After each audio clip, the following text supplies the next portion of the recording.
Now you hear it.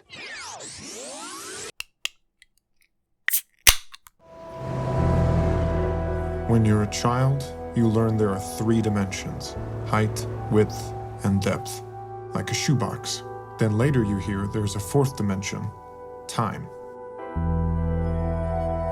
From Seattle, we're Drinking the Movies. I'm Taylor Baker. And I'm Michael Clausen. Oh, hey, Michael. Hey, Taylor. How's it going? It's going well. We are doing a rescreening episode here on a title that I didn't get to for our best of the 2010s, and I'm kind of lamenting that decision, but I'm really thrilled that we took the time to rescreen Kenneth Lonergan's Margaret. How are you doing? I'm doing great. Very excited to talk about it. I think it's the second Kenneth Lonergan title we've talked about on the show after You Can Count on Me a few months back this year. Should be fun. It should. As always, we do have our first impression of the next rescreening title. Let's go ahead and do that. The next title is going to be The Thin Red Line. All right, let's do it. In this world, a man himself is nothing. And there ain't no world but this one. I've seen another world. Sometimes I think it was just my imagination.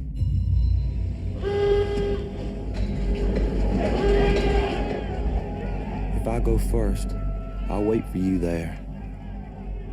On the other side of the dark waters. Why should I be afraid to die? I belong to you. We're going straight up that hill there. How many men do you think it's worth? How many lives? There's nowhere we can hide, except in each other.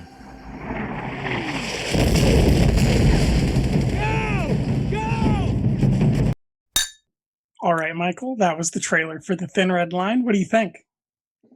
I can't wait to get to this title. This is a film I haven't seen. It's one of 2 Terrence Malick narrative features that I haven't seen, along with To the Wonder. So I'll probably try to get that in as well, just for the sake of to satisfy the completist in me. It's kind of interesting. This isn't a reaction so much to the trailer as much just as to the filmography, but I think the last film he made just before this was Days of Heaven, which was like 20 years before this came out. So I think that's one of like the biggest gaps between films in his filmography. That's maybe a film I'd be interested in revisiting, just to see the kind of leap between those 2 films, since that time span was so large.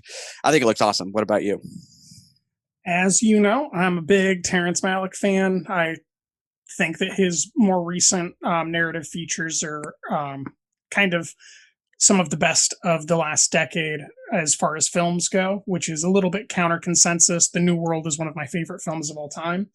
The Thin Red Line shows a lot of the flourishes, a lot of the storytelling techniques, the passive camera and the characters inhabiting the space, with the nature kind of being the most beautiful thing, even amongst a war movie. I'm pretty thrilled to see how he tells the story of war. I also have not seen this film. I think it is the last film from him that I haven't seen. I should rewatch To the Wonder, because I remember seeing that and not liking it. But yeah, I'm absolutely thrilled that we're tossing Malick in on the rescreening train. Good stuff ahead.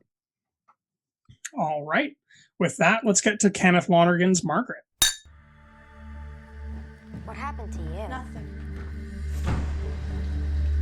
Do you want to tell us about it? I think I can handle this part myself. According to the statement, the light was green when the bus passed through the intersection? Yes. So you're saying she walked against the light? I know you feel a sense of responsibility about what happened, but you can't not do your homework, and you can't throw away your scholarship because of it. That bus driver probably has a family to support. Do you remember me from the bus accident? It's a tragedy. You cannot bring her back. I'm talking about telling the accident investigators what really happened. But you already talked to them. I know that, but I lied. So you're gonna go home, you're gonna do your homework, and I'm gonna lose my job. And who's gonna take care of my family? You?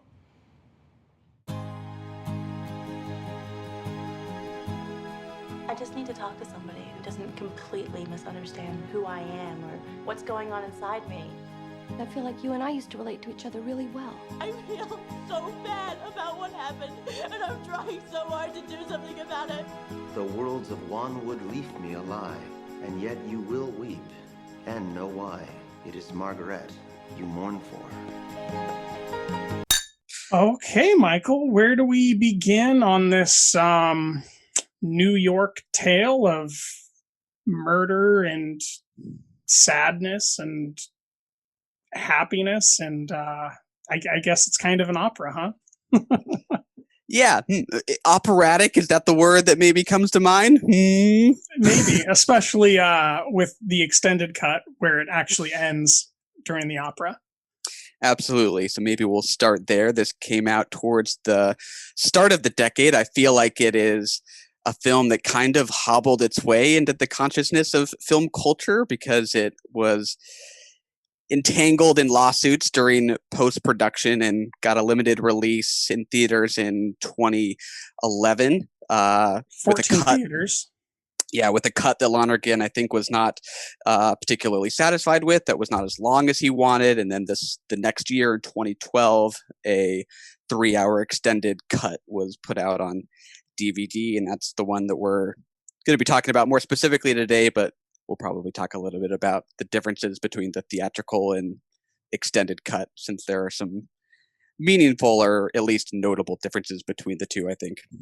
Yes, I don't know how much I'll be able to retain of the differences with the editing choices, but there is a whole lot of difference here.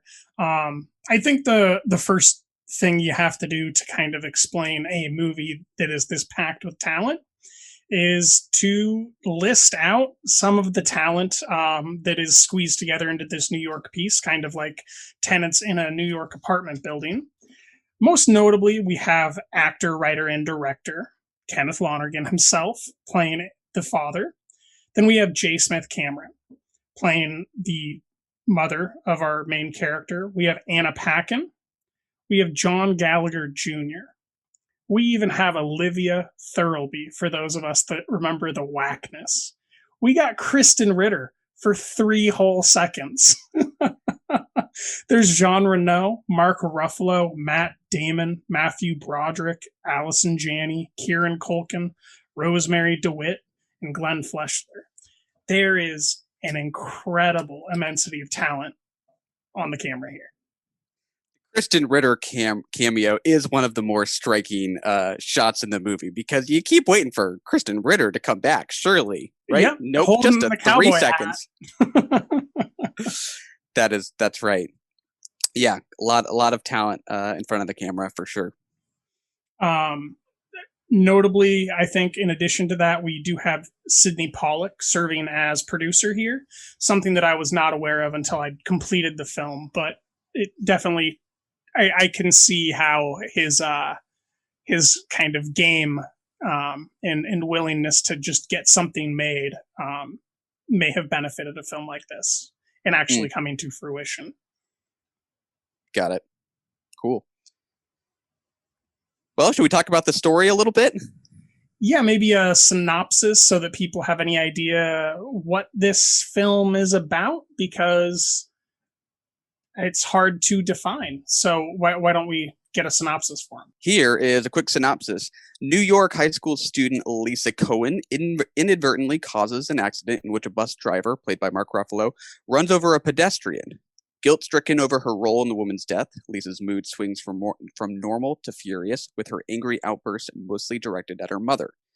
Lisa reaches out to the dead woman's best friend and the bus driver, but her failed efforts to make amends only lead to more hostility. That is one way of viewing the story, if you just focus on Lisa. So yeah. There's just so much in play here. I think that as much as Lisa is our main character, the introductory shot from Ryszard Lenczewski, who is our cinematographer here, of the New York sidewalks and just the personal narrative of a public city, really sets the tone in a remarkable way that works hand in hand with the score. So although Anna Paquin's Lisa is our main character, it feels like she is kind of 1/3 of a triptych that's maybe made up of the city itself and the sound that city brings with it, her, and then counteractively kind of the people that she's interacting with.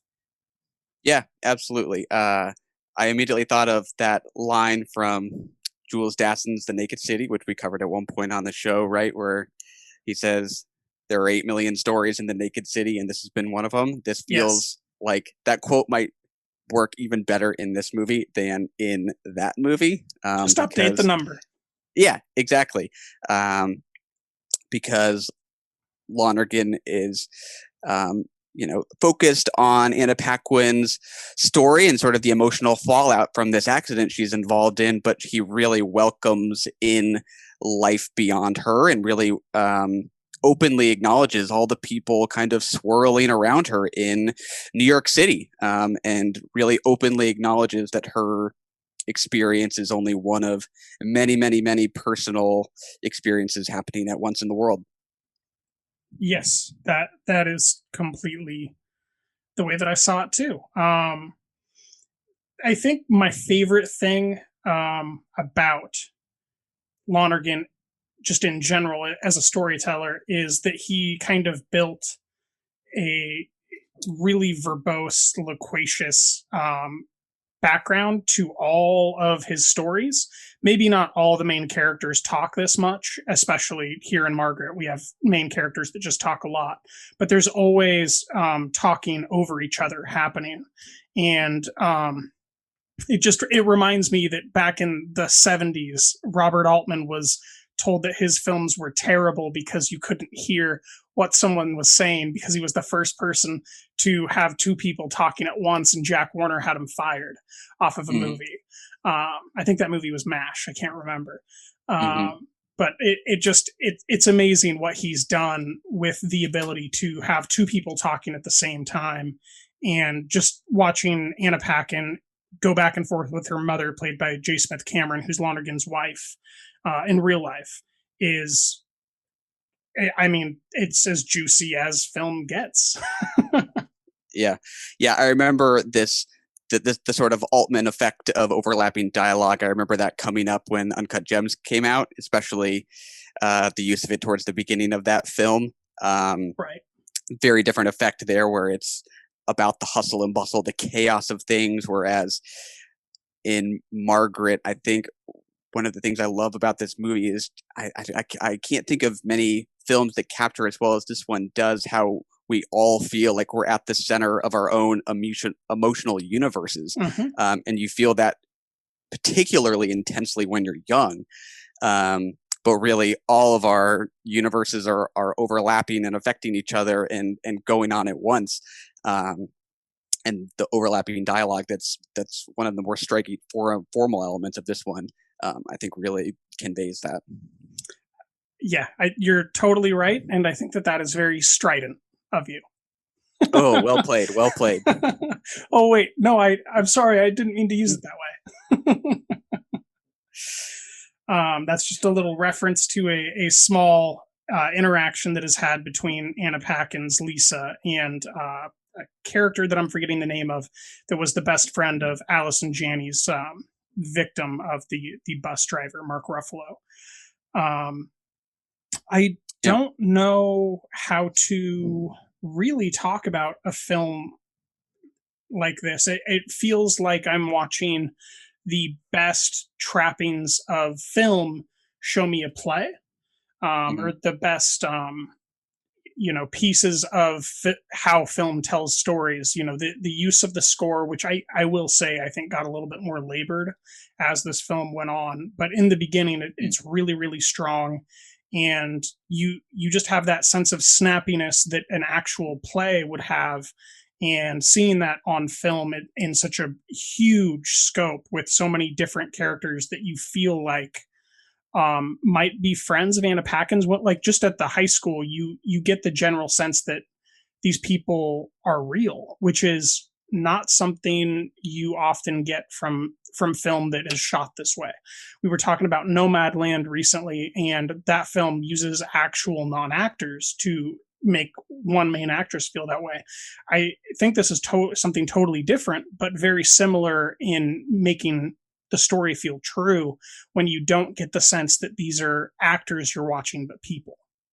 Yeah, absolutely. There is something very real about this movie, which sounds like a really simple thing to say, but I think there's something kind of unfancy about his visual direction. The overlapping dialogue is a very striking formal touch, but visually, I think he's kind of a straightforward director. It's kind of matter of fact. I think you really get that, with the scene of the accident itself, where there's nothing particularly stylish about that. It is just the horrifying reality of what happens to a human body in a terrible accident, and just the realness of it. The idea that the world can be very not gentle with people in accidents is just so real, and that's what's so horrifying about it. I think one criticism, or I guess one complaint I've heard about Lonergan before, is that they think some people would say he's not stylish enough. He needs to do more with the medium. This is what I would come to him for, is like, yeah, you come not expecting that kind of thing. You want sort of just the reality of things. The unstylishness, in a way, gives these performers a chance to really dig into who they're playing. Yeah, a few things there. I think that this film and Manchester by the Sea specifically are not films that would benefit from more overemphasized cinematography.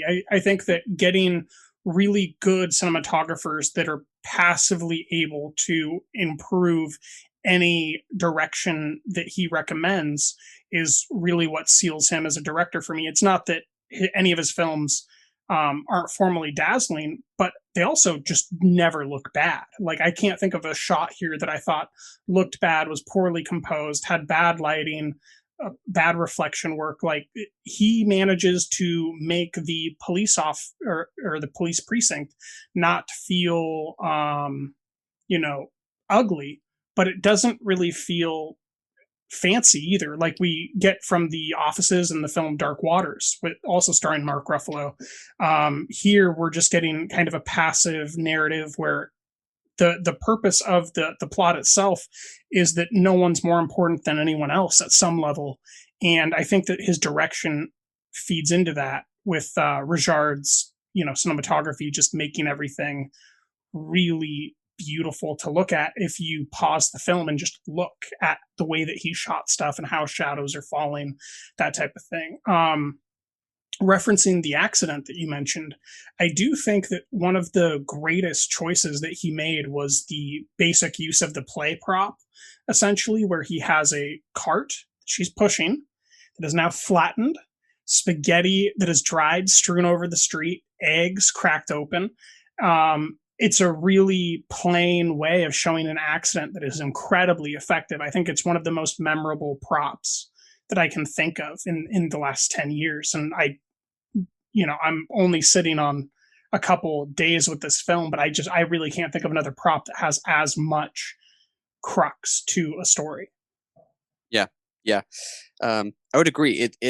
I've seen the film. I've seen the theatrical cut once, the extended cut twice now, and every time I kind of think, having seen it once before, that I'll be a little number to that scene. Every time it just shakes me. And there are other scenes in the movie that I just cannot help but get emotional about, even though some of them are really simple. Like, I keep waiting for myself to desensitize to it a little bit, and it's just not happening. It gets me every time. And the accident is definitely one of the most powerful ones. I'm curious if we would maybe characterize what actually kind of happens to her emotionally in the same way or not. I guess I view her in the aftermath of this accident as deeply shaken by it and guilty. We get the guilt. And it's something that rocks her worldview. It's something that allows her to realize just how arbitrarily cruel and unfair the world can be, and she's desperately wanting accountability. And yeah, I don't know. The nihilism that the accident kind of plants in her seems to, fuel some of the reckless behavior that we see her start to engage in. But I sort of like the ambiguity in how much of it is the accident, how much of it is just teenage behavior. I think there's complexity in how Lonergan never really makes that too clear. There's some blurriness in how much of her behavior is driven by the fallout of this accident versus just the intensity of teenage emotions and a little bit of recklessness. I don't know. Just curious about your thoughts on what you see her going through. Yeah, well, there's a lot there. I'll try to remember as much as I can here. So number one, I would characterize her as pained. First and foremost, she is experiencing pain, and she is looking for not quite retribution, but something close to that, because she's not looking for justice. She's looking for justice as she defines it. And that is illustrated throughout different conversations in the film. There's a really passionate conversation she has with the best friend of the victim, in which she calls her strident, as I made an allusion to earlier. And she kind of explains what you're saying, where you're a teenager and you think that everything revolves around you and you're the center of the world. There's conversations in the classroom where they're talking about the Israeli-Palestinian warfare, and they're also talking about life in Syria as pertaining to one of her classmates' life and how her relatives view the war going on in the Middle East. And the way that she's voicing herself there kind of is showing this light that we're not getting directly from how she feels about what occurred that she shares partial responsibility for.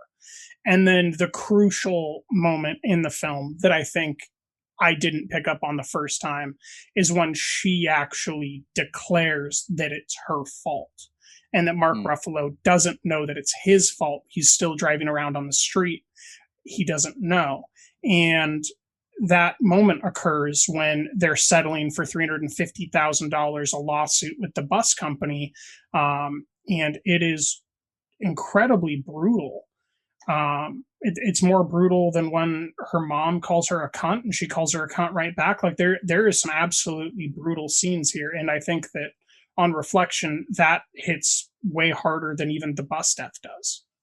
Yeah. The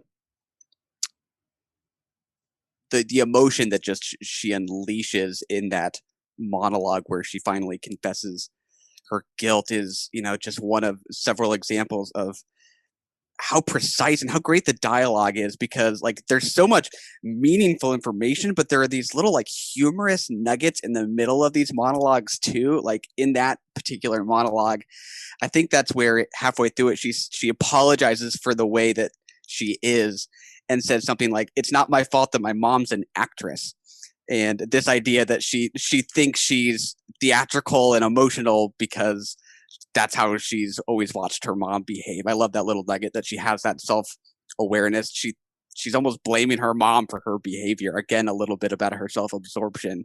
And it's right in between all of this information we're getting about how she feels about the accident. That stuff's great. You're so gripped by this dialogue because every line seems to matter so much and reveal something. Mm-hmm. So you mentioned that she makes that reference to being sorry for being theatrical because of her mother. Earlier in the conversation, or earlier in the film, rather, she is having a conversation with her father, the playwright, Kenneth Lonergan, and he mentions that math, or perhaps it was algebra or geometry, was never his forte either. And she says, I guess I got that from you. And that's not just something here. For this, I read some plays from Kenneth Lonergan, but specifically the film or the play This Is Our Youth makes constant reference to blaming parents for the world that you now inhabit. And I think that's something that he's very interested in, because it is such a human behavior that is so repetitive amongst every generation that we now have stories from. Yeah. It's kind of fun to think about how we know that, he was pressured to try to cut this movie down, but he really adamantly wanted this long ass movie, a full 3 hours long, which just makes you think that much more about why he wanted every particular scene, because we know this is exactly what he wanted. And you can kind of imagine getting less story about the parents, her relationship with her father, and especially the mom. We get a lot about the mom's dating life that you can imagine on the cutting room floor if you just wanted to dial in on Lisa's experience. But yeah, that idea about how she relates to her parents, what she thinks she's inheriting from her parents or blaming her parents for, I think it adds a lot. And it only kind of reinforces that idea that the world is not all about her, and it again shows us her self-absorption when she's not really doing a great job of thinking about what her mom is going through, and how brutal she can be with her mom when she says something like, I want to go live with dad. She's just totally oblivious to her mom's anxiety and insecurity. Like I can't imagine not having that stuff in the movie, even though this is so centered on what she goes through. Yeah. I mean, a couple things there. I don't know that he wanted a 3-hour cut. As far as I understand it, this is not a director's cut that we're talking about, the extended cut. He never actually had the cut come out that he wanted. So I believe that it's supposed to be much, if not significantly longer. And in the theatrical cut, I do think that we still got the interaction of I'm thinking about going to live with dad for a year. I think that did stay, but like a really interesting cut that was maybe 2 seconds on the cutting room floor was that conversation where she has called Kieran Culkin to come take her virginity, and she's getting ready for him to come over. And John Gallagher Jr. calls her, and she says that she doesn't want to talk and hangs up. I think that we just show him hanging up in the theatrical, whereas in the extended cut, they hang up and he has, a little bit of a breakdown and begins crying. And that small detail for that character, it makes such a difference. And that echoes in the future when in the extended cut, we have that scene with them as they're getting ready for their play, and they're all taking turns sharing their emotions. And Kieran Culkin has that great line about him just wanting to show up to play music and then go smoke pot on the roof. Yeah. I really like the Kieran Culkin character as just kind of a counterpoint to Lisa's personality. I think after the accident, her worldview is kind of falling apart. She's maybe starting to think that, shit happens, and she's kind of questioning what consequences even mean. And we see her, do some questionable things, maybe that she wouldn't other do, like kind of take John Gallagher Jr.'s character for a ride, telling him that she loves him out of nowhere. And Kieran Culkin's character also maybe doesn't think that he has maybe too chill of a worldview about things. Just his utter relaxation, his over relaxation about things versus her anxiety is a nice contrast, and I think is two very real teenage personality types. Yeah, I think that the best scene that they share together is that Third Reich scene where he picks up the book and says, "This is a great book. You got to read it." She says, "I think it's a little bit too heavy for me right now." It's a real page turner once you get started. Yeah. And he's just sitting there trying to read it. those are the kinds of details that I think, have some interesting resonance, whether it's referencing the Third Reich, we're hearing about 9/11, the Arab-Israeli conflict, these ideas that, these are all huge world events that involve the suffering of so many people. And yet, the death of one person and its effect on one person can seem just as monumental. Seems like one of the kind of ideas this is getting at. I completely agree. I've had a very brief amount of experience with Lonergan, unfortunately, but the plays that I've now read from him and the films that we've seen and talked about on the show, I think we've gotten to Manchester by the Sea. I might be wrong there, but when he touches on teenagers, he really knows how to write their dialogue in a way that I don't know that any other contemporary playwright I've ever seen can write dialogue for a teenager. I'm obviously not too familiar with the colloquialities of like the 1910s for teenagers and some of those older playwrights. But what I've seen, this side of the 1980s, like I think that Lonergan's teenager characters and like young 20s characters are just, written at a level that's kind of incomparable. I love Sam Shepard and all those other guys, but I really think that as a writer, Lonergan's kind of in his own tier as far as developing characters that are real humans at that age go. Yeah. I think it's just kind of a blast to listen to Anna Paquin talk because Lisa's such an incredibly articulate teenager.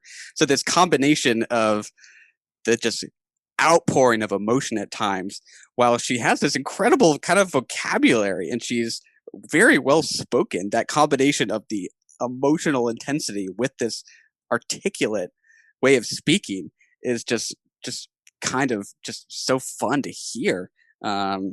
Yeah, I would agree about the writing. I thought a lot about Manchester by the Sea in general as just kind of the next best point of comparison, because of how kind of similar the experiences are between Lisa and Casey Affleck's Lee. I like to even think that there's something to the similar names between those two characters, but that's probably a stretch. But how Casey Affleck's Lee in that movie is also struggling with guilt, but he internalizes it so deeply and is just punishing himself for him. And Lisa is desperately looking to express this guilt and relieve herself of it. I think they're two characters that are kind of interesting to compare to each other. I found myself doing the same thing. It's hard to really put that tragedy together with it. I found myself thinking as well about the film with Laura Linney and Mark Ruffalo that I'm now blanking on the name of. What was it called? You Can Count on Me. Yeah, and the parents had died in a car crash, and the sister Laura Linney was kind of responsible, and Mark Ruffalo was running away from things.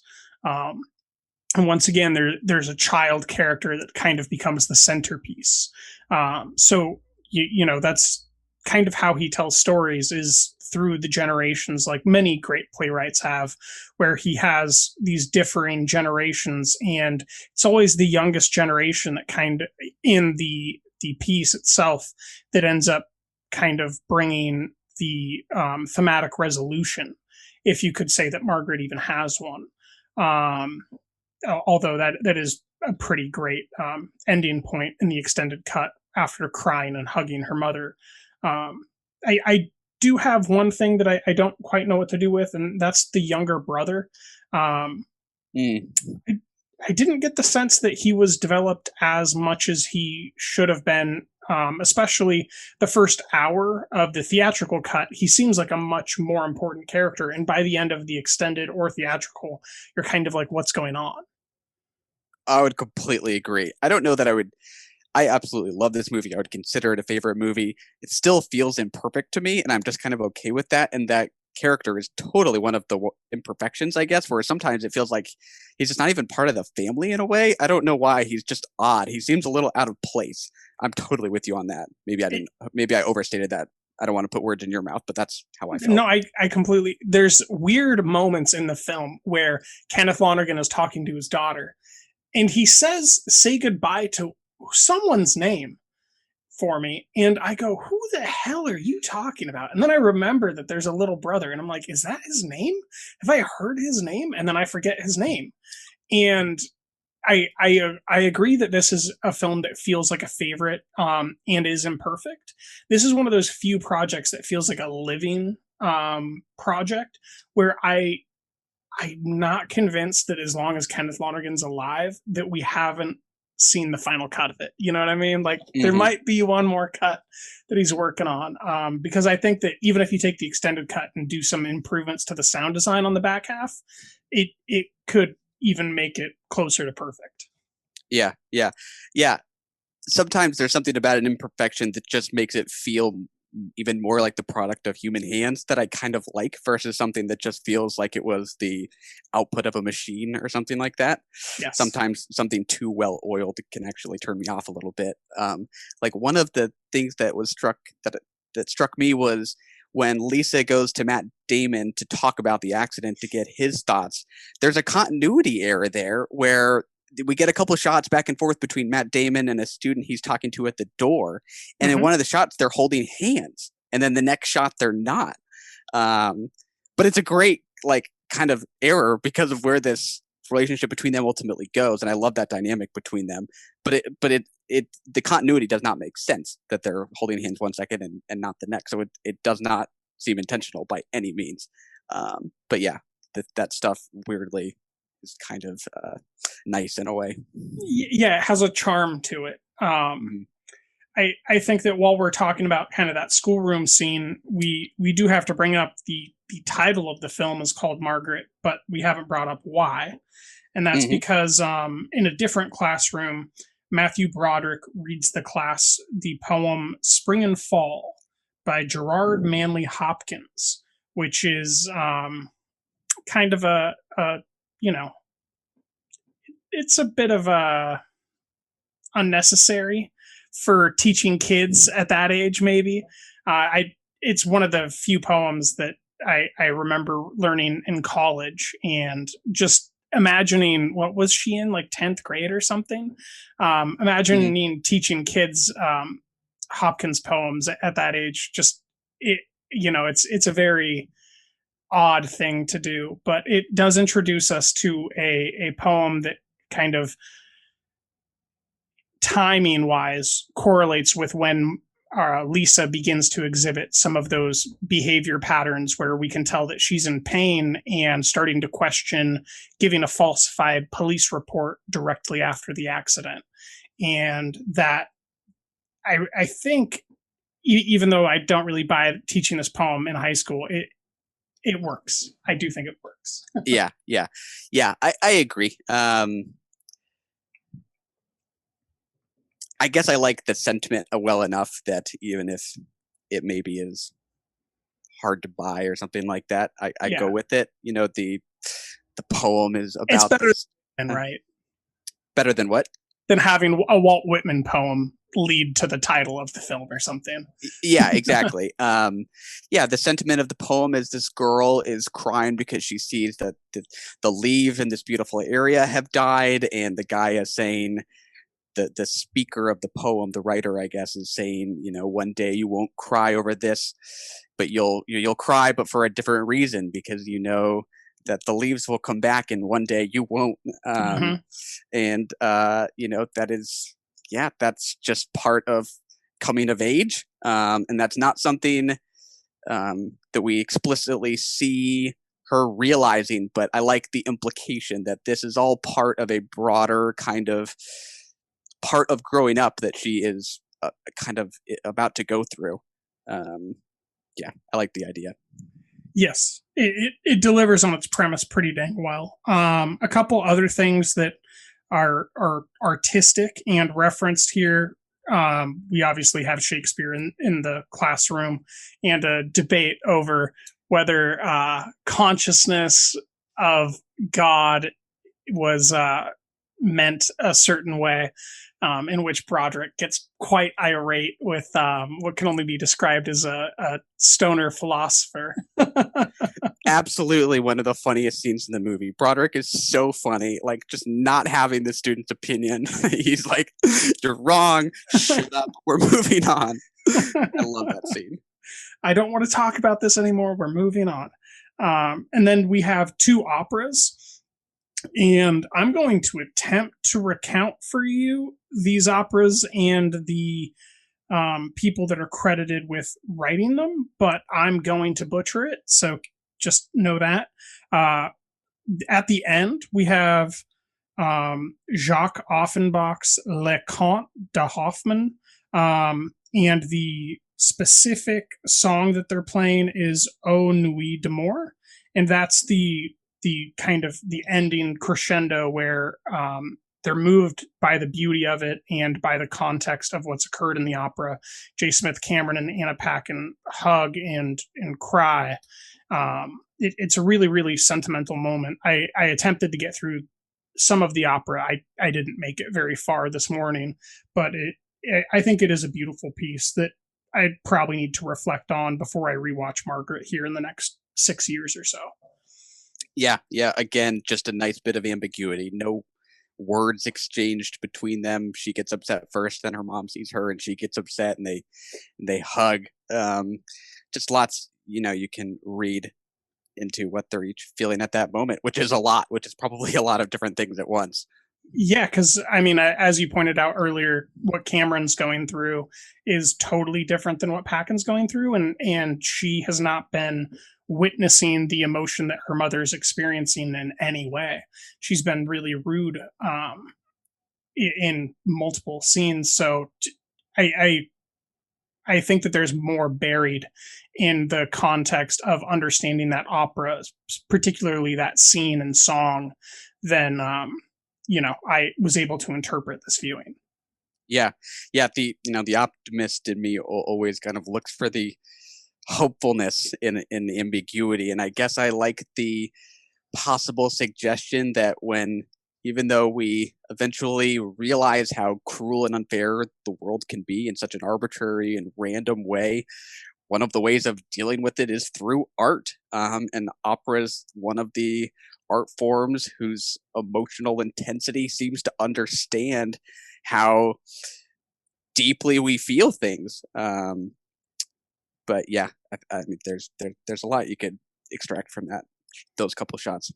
Yeah, and then just to finish that off, there was one other opera in the film where Jean Reno took out J. Smith Cameron on their first date, and that was from an incredibly long name, Vincenzo Salvatore Carmelo Francesco Bellini, and that was, I believe, called Norma, and the song that they particularly showed was Costa Diva from Norma. So that's the breakdown on the specific pieces. If you've seen the film and want to know what the heck those were called, now you know. That's one thing we haven't talked about was Jean Reno. What did you think of our friend showing up here? I don't know that I love the performance, but I do like that storyline about her mom probably being pretty lonely, and she's insecure about her profession, and she's anxious about what her daughter's going through, and she clearly knows that this isn't necessarily a good match, but she's not really willing to put the brakes on it because she just likes his company, I think. He's kind of pretentious. I don't know that I just really respond to the performance that he gives, but I do like that thread. What about you? Yeah, I would only disagree in saying that I like the performance. I like his offhandedness, and I mean particularly the scene in the extended cut where he says, "Let's not talk about who we are with each other. If you want to talk about me, talk about it with your friends." That is such a distinctive line that I was kind of just reeled back in my seat like, what are you saying there, Ken? Right? Yeah. Because I mean, he's written a lot of lines about relationships, and I do think that there's some insight into not discussing the fundamental natures of people with people that you're in relationships with, because then you start critiquing each other, and that ends up being a subtext to all future conversations that you end up having in that relationship. And I do think that there was a great depth of insight to many things that Jean Reno said. And there's also some quite funny deliverance lines where he says, what if I would have said the word Israeli instead of Jewish, for instance, at a certain table dinner that they had. So I really, really did respond well to him. Cool. Yeah, and as we go through some of these other characters, Matt Damon plays her teacher, who she's very, very flirtatious with. What do you think of that? She is flirtatious with, rather, and Matthew Broderick's the one she's not. Yes. I think that Matt Damon was good, not great. He was very convincing, but I do feel like there's something to his arc that is sitting on the cutting room floor. And I mean, like everyone else, I'm sure I want to know to what extent their physical relationship was in that scene, where it kind of cuts out before you get to know, before she goes and has an abortion. Because you don't know what the time delay is. As far as I'm aware, I was unable to track what the timing was for that engagement that they had, whatever its nature. It was physical, so far as we saw, to when she had the abortion. So we end up not knowing if it's Kieran Culkin or if it was Matt Damon. Say that one more time. I'm confused. When you're talking about Matt Damon and Kieran Culkin, the abortion, we don't know if the baby was got it, or Kieran Culkin's. Got it. Out of the two men that were introduced to having physical relationships with Anna Paquin's Lisa. Got it. Right. Yeah.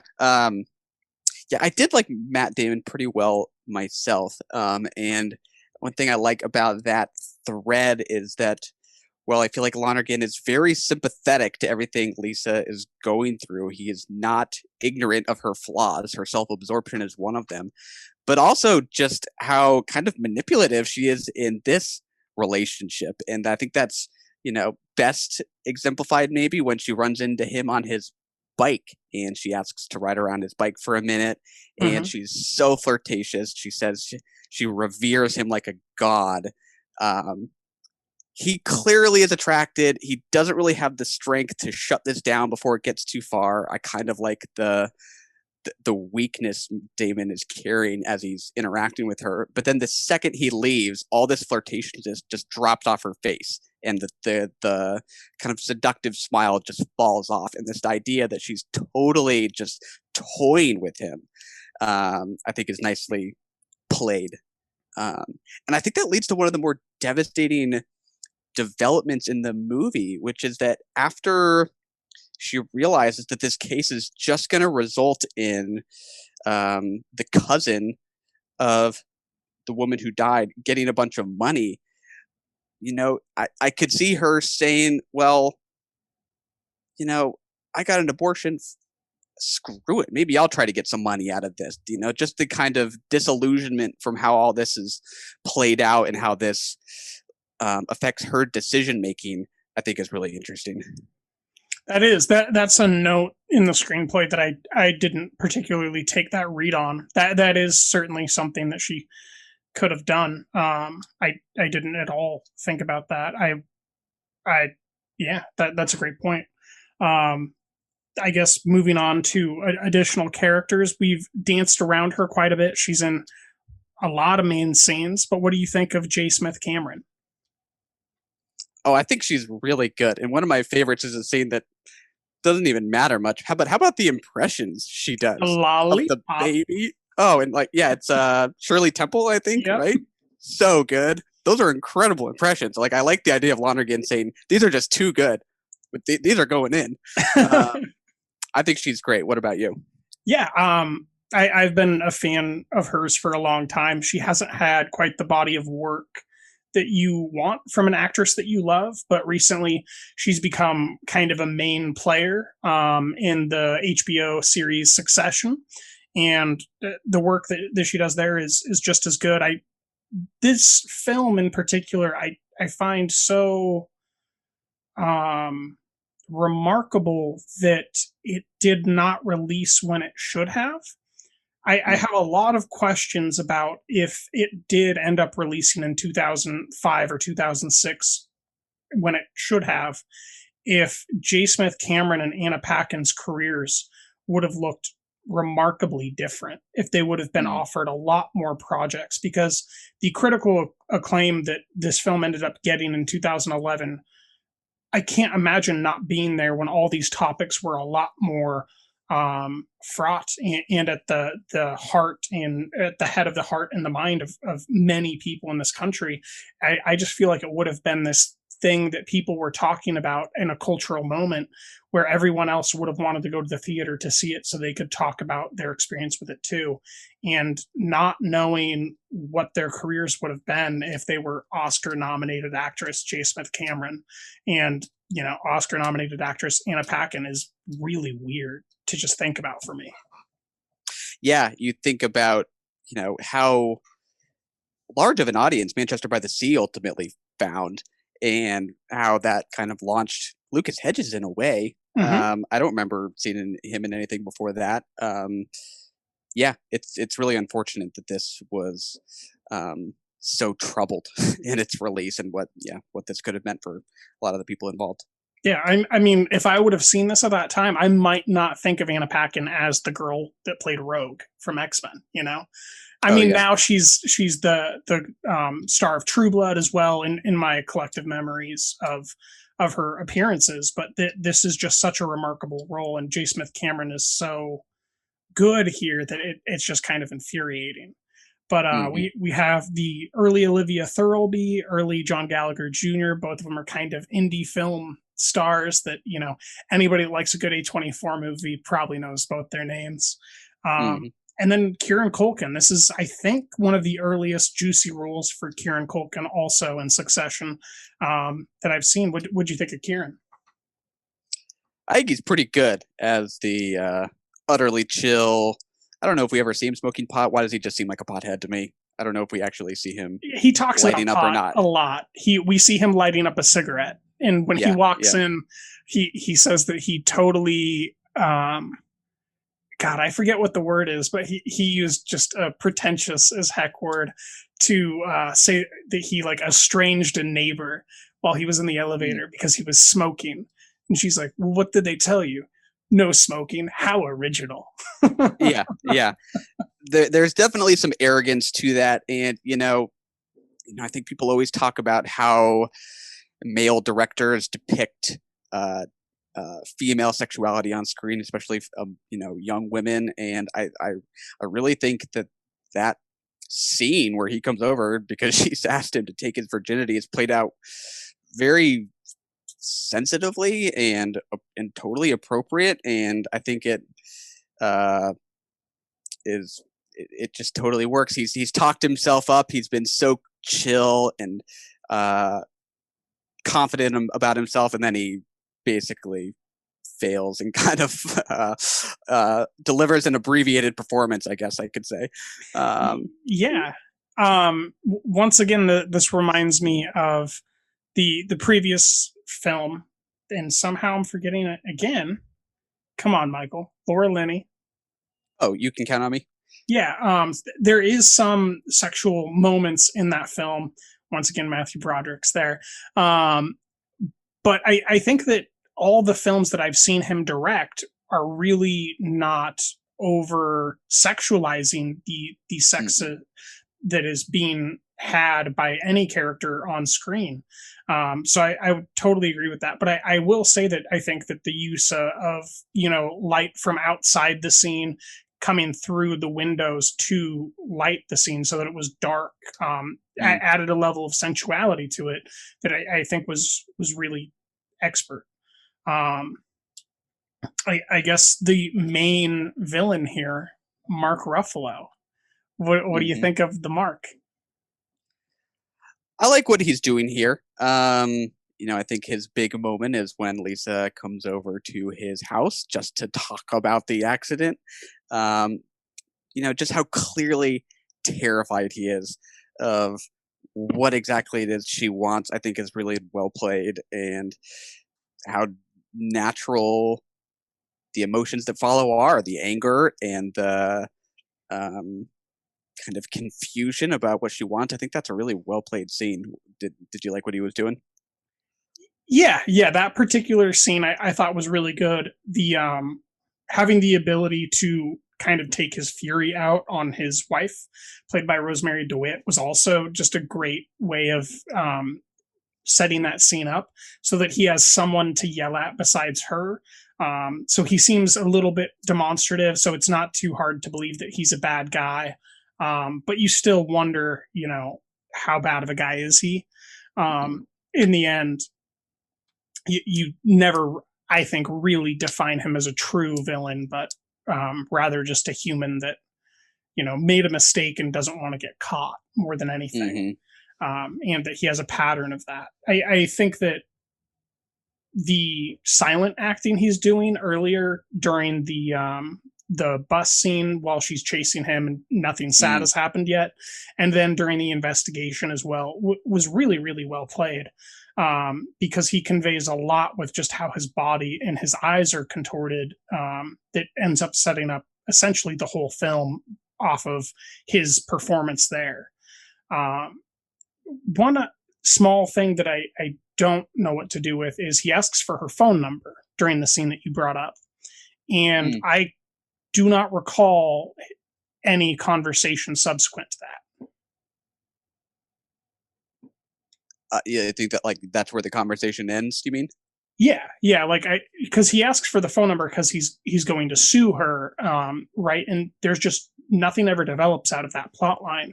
So I do wonder if there's something there in the cutting room floor that maybe adds another 45 minutes of her getting sued herself. Yeah, that's interesting. Maybe that thread had more to it. That's interesting. I guess I read it as he was feeling so on the defense that he was trying to take control of the situation again, go on the offensive, even though he maybe didn't know what he was going to do with it. But fair question about what he had in mind exactly. Yeah, that was my takeaway as well. But on reflection, I was like, well, it doesn't make sense that he just kind of drops out after that and that we never see him again other than when she points him out. It something just doesn't seem totally finalized with that thread line for me. But I do really like him. Is there any other portion of the film you want to go over? Well, it's been so long since I saw the theatrical cut, but what I don't remember is there being nearly as much in the second half of these shots of the city itself. Correct. Is that right? Those were all added to the extended cut. There were some, I think, during the Central Park Smoke a J scene in the theatrical cut. I think there was maybe a smidge of some of that passive landscape. Maybe when Broderick walks away, you get the sound of the city talking while they say, smoke a J, smoke a J. But really, most of it, I don't remember being in the theatrical cut. And that's the type of stuff that I think really makes the extended cut different in a great way. Yeah. I guess I was kind of struck by how kind of backloaded some of that content is. There's that one 360-degree shot in a park where the camera is just panning all the way around, looking at buildings and trees and that kind of thing. It just feels like there's a lot more of that in the back half.